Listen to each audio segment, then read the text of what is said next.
Hi there, and welcome to Southern Comfort Knits.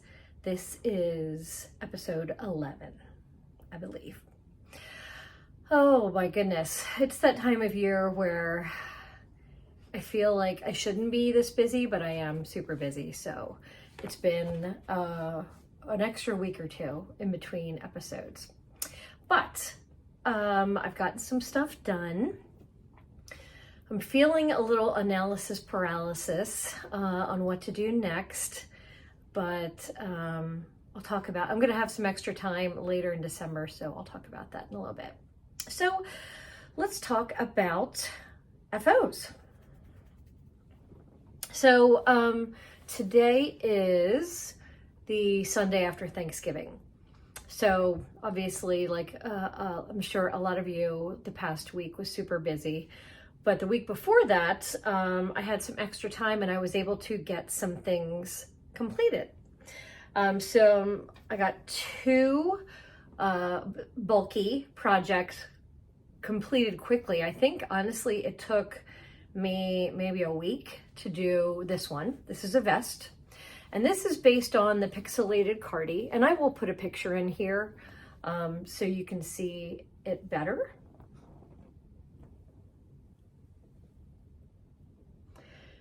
But the base is Malabrigo Rasta. And what you can't see very well here, and this is what I wanted a tone-on-tone type of effect, whereas the pixelated cardie is very clear. You're supposed to use like a fabric as yarn, and then with your yarn to be the color work. So I actually used it here as the lace-up part, sari yarn. And you can kind of see it. The bright purple that's peeking out is that one. I'm not happy with the lace part. And I'm thinking about ordering, or going to Michael's and getting just a ribbon. I want almost like a silky see-through chiffon type of ribbon to close it, because it could use a little something. But this is super heavy. Oh, sorry, here's the back. I don't know if that matters.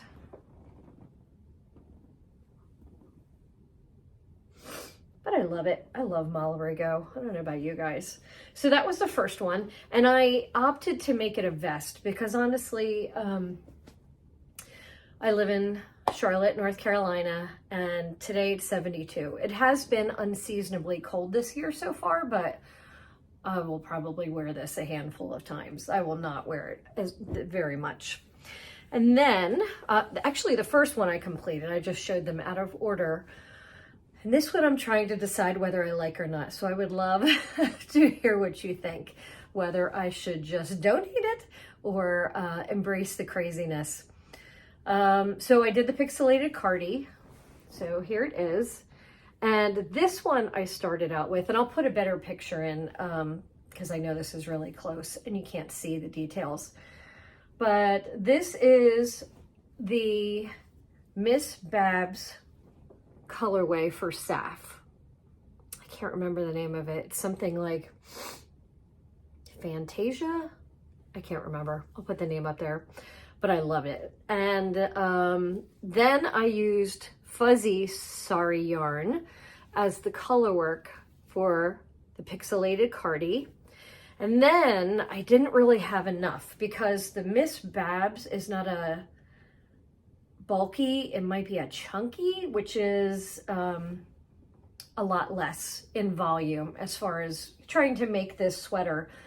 So let me show you all of it. This is not a very good picture, I'm sorry. And then here's the back. And then, so I bought this yarn, which is another Malabrigo Rasta, and I don't remember the name of this one, but it's pinky purple, like the other stuff. You know, part of me wants to embrace it and just wear it and love it. And then part of me is scared that it's a little crazy. It's one of the reasons why I don't do Stephen West type things, or if I did, I would do them all in just my normal colors. So I love it, and I definitely do not hate the way it came out. I'm just having trouble embracing. It's a little wild for me. We'll see. But yeah, let me know what you think, if I should just go ahead and wear it. I mean, I could always wear it with a neutral, but I actually have a pink and purple blouse that I would love to wear it with. This one, again, this is very warm. If I think I could wear it to work as a jacket, but I don't think I could actually wear it in the building. So it would be just a topper because, like I said, between the weather and, you know, my age of life and constantly being warm, I don't know how long I could wear it, but I do love it. You know, I had this yarn just like the purple Rasta for a while, and I just wanted to make something with it. I feel like I want to clear out a little bit. So those are my two FOs. I have one whip, which I'm working on just because honestly, I'm at that point where I can't decide what to do next. So I was just working on a pair of socks for my husband. I do them afterthought heel, and apparently I made one longer than the other, which, you know, he'll be fine. He'll survive. I just need to put the heel in. And this is a lollipop yarn. I don't remember the name, but I'll put it down here. I don't remember off the top of my head. And I just do the afterthought heel and afterthought cuff and, sorry, afterthought toe, cuff, and then I have to put the heel in. But I love this yarn. I ordered 2 of her Christmas yarns and I haven't gotten them yet. I actually got one for myself and one for my husband. I really am not into socks anymore. Knitting socks, I only knit them for my husband, but this yarn was so beautiful that I had to buy some. She's one of the few people that can suck me in. Lollipop yarn, check her out. She's amazing. So then as far as projects, my husband is having surgery in December. And if I can find that swatch, I will show you the swatch. I'm going to make him a sweater. He's asked for a sweater. I feel, is it wrong that I don't want to make a sweater for my husband? Because I just want to make stuff for me.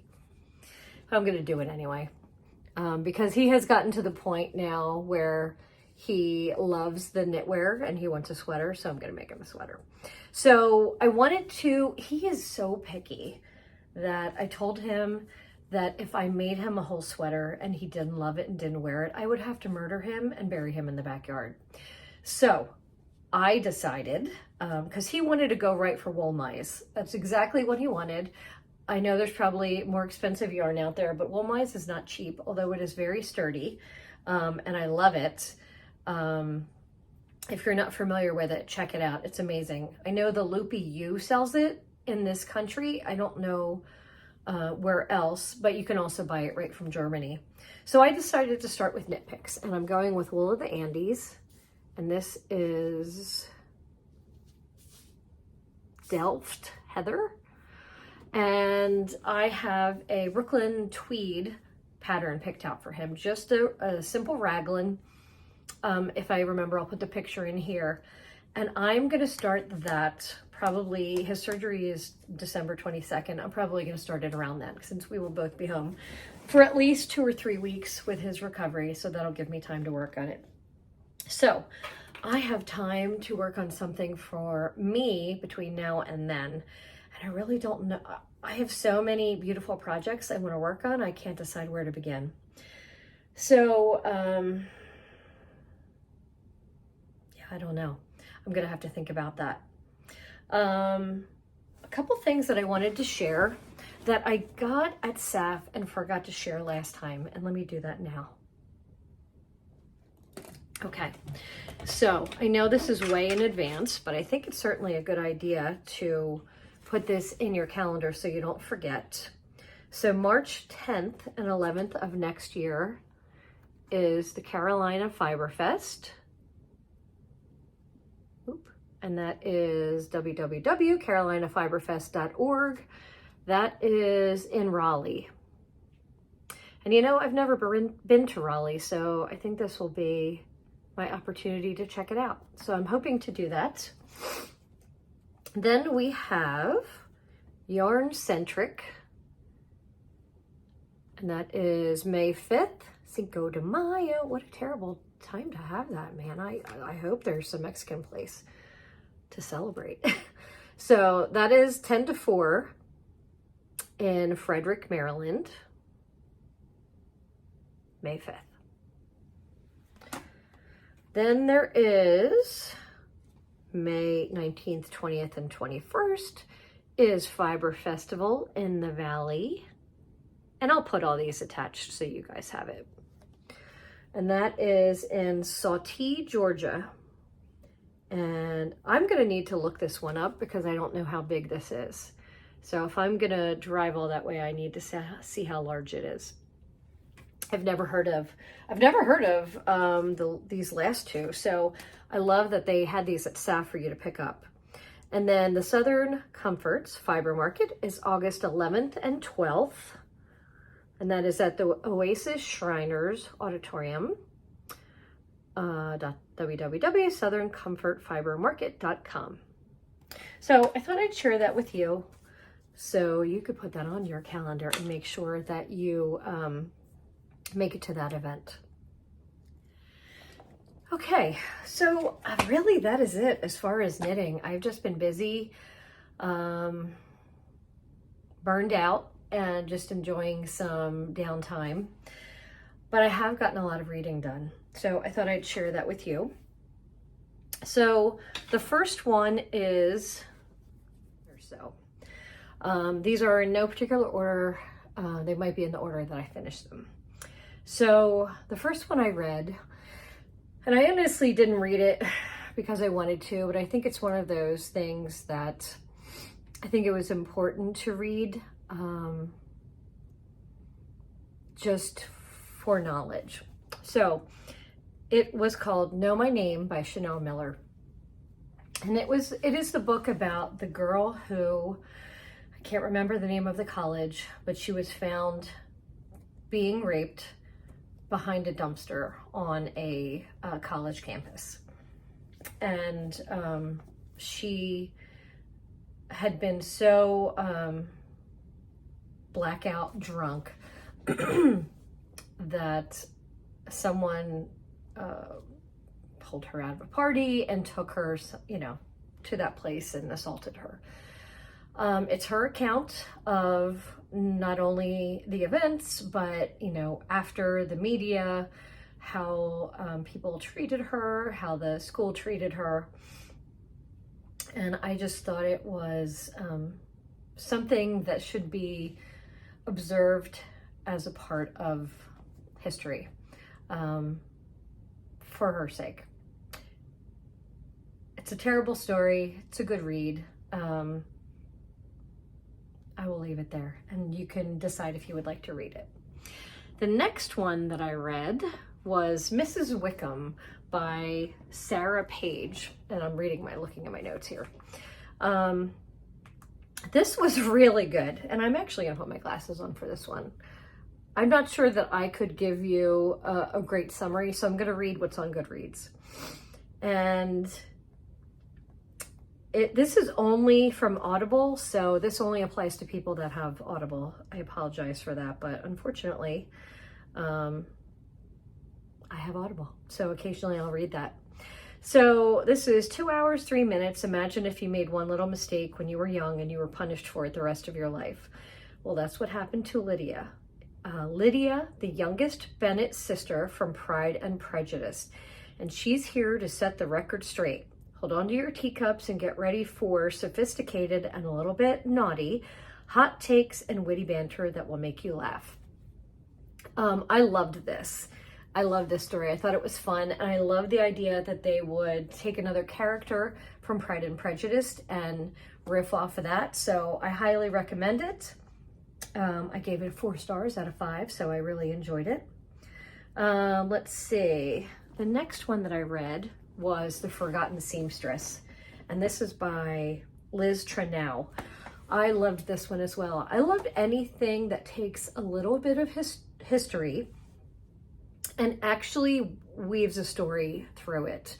And this is a story about two young girls who were orphans and were, I don't know if they were in a convent or in some orphanage run by nuns. I'm sorry, it's been a few weeks. But they taught them life skills so that they could be employed. The one girl is so renowned for her handwork that she is employed with her friend at Buckingham Palace, and she makes the clothing and other things for the royal family. I'm not going to get into it. I'm going to let you read the little synopsis on Goodreads about it, but you know, things happen